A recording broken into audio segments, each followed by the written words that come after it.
Git basics command. Git is a distributed version control system for tracking changes in source code during software development. Here, I have listed the basic commands along with their explanations. Let's examine them one by one. First command is git init. It initializes a new Git repository in the current directory. For example, here the Git repository name is git demo f24. Next, git clone URL. This is clones a repository in the current folder. And check the clone URL example here. Git clone URL folder name clones the repository in the given folder name. Git add file name. Add the particular file to staging area. Example, git add requirements.txt. Git add dot adds all the file to the staging area. Git commit message commit the files in the staging area. Now files are ready to push. Git log or git log, one line, displays a chronological list of commit messages in the repository. Check the commit ID here. Headmaster represents the latest commit of the default branch, usually master or main, currently checked out in the working directory. Git commit, amend, adds the changes to the last commit. Git commit message, commit without adding the file to the staging area. Next, git status, shows the current status of the working directory, including changes to tracked files and untracked files in a Git repository. Git status s, shows short file status. ls, a general file listing command, lists the contents of the current working directory.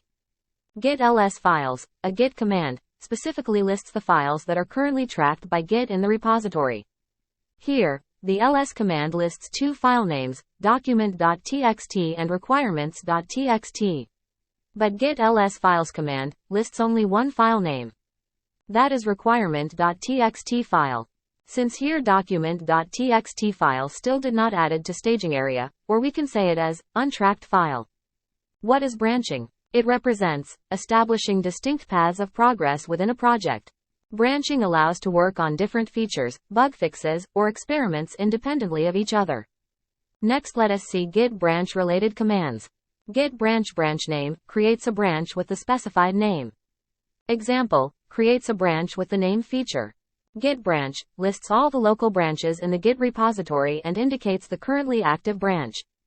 Git checkout branch name creates and switches to a new branch with the specified name. In this example, firstly, it creates a branch with the name called feature TC001. Then switches to that branch. Next, git branch branch name is used to delete a branch. Here it deleted the feature TC001 branch. Then, git checkout branch name switches to the specified branch in the Git repository. Now it switches to feature branch. The last one is git branch v. It shows the branch and its last commit. For instance, login.txt file was added and committed to the feature branch. Thus, the git branch v command shows the branch name feature with the last commit ID. Now let us see how to integrate changes from one branch into another. Suppose we have two branches. First one is master branch, initially with 3 commits, MBC1, MBC2, MBC3, and the second one is feature branch, which is created with 3 commits, FBC1, FBC2, FBC3. At the same time, master branch is committed further with 2 more commits, MBC4, MBC5. Now we need to integrate the changes in the branch to the master branch. There are 2 approaches, git merge and git rebase. Git merge and git rebase commands are used to integrate changes from one branch into another in Git repository.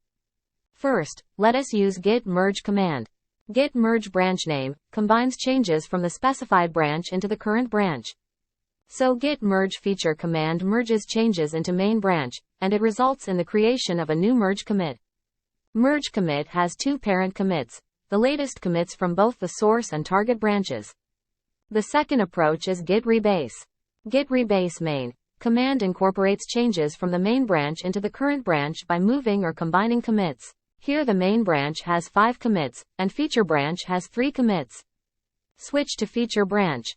Git rebase main takes the entire commit history of the feature branch and applies it on top of the target branch. Example, main moves the starting point of the feature branch to the tip of the target branch. Each commit from the feature branch is reapplied one by one on top of the target branch, creating new commits. Results in a modified commit history. Let us see the differences between git merge and git rebase. Git merge preserves the original commit history and shows when each branch was merged. where git rebase rewrites commit history, making it appear as if changes were developed directly on the target branch. Git merge preserves the branching and merging structure, resulting in a potentially more complex history. But git rebase is useful for simplifying and streamlining a complex history by changing the commit history through interactive rebase. Git merge presents conflicts all at once, requiring resolution before the merge commit is created. And it requires resolving conflicts for the entire merge at once. In git merge, reverting a merge is generally simpler and less error-prone. But in the case of git rebase, it presents conflicts one commit at a time during the rebase process, making it potentially easier to handle conflicts step by step. Handling conflicts during rebase can be more manageable, as you address them commit by commit. Reverting a rebase can be more challenging, especially if there are many conflicts. It allows for interactive rebase, enables to remove undesired commits, squash multiple commits into one, or edit commit messages. Next, we have the command git restore, staged file name. It unstages changes for the specified file, that is moving them from the staging area back to the working directory. We have an example. There is a file called revert.txt in the staging area. After the usage of git restore, staged revert.txt, it removes the file from staging and keeps only at working directory. Git push, it uploads local changes to a remote repository. Git push uOrigin feature, it pushes the local branch named feature to the remote repository named origin and sets up tracking, enabling future pushes and pulls without specifying the branch and repository. Git fetch downloads changes from a remote repository to the local repository without merging them with the current working branch. Git pull combines git fetch with an automatic merge or rebase, updating the working directory with the changes from the remote branch. Git pull versus git fetch. Git pull. In a single command, it combines the actions of fetching changes from a remote repository and merging them into both the local repository and the working directory. Where git fetch retrieves changes from a remote repository, only updates the local repository's remote tracking branches without merging them into the working directory. Next, git revert versus git reset. Git revert command, it keeps a clear history. Basically, it creates a new commit that undoes the changes made by a specific commit or range of commits. Thus, it does not remove commit history.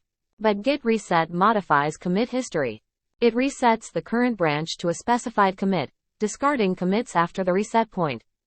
It can be used with different modes soft, mixed hard, to control the behavior. So, it can be destructive and alter commit history. Git reset head is used to move to a previous commit. This is the last section. Git checkout file name, it restore the file from the last commit. Git branch merged is used to show the branches that are merged. Git branch no merged command shows the branches that are not merged. Git remote shows all the name of remote repository. Git remote v helps to show all the path, fetch, push, of the remote repository. Git remote add name URL adds a remote repository. Git remote erm name is used to remove a remote repository. I trust this video is more helpful to everyone. Thanks for watching.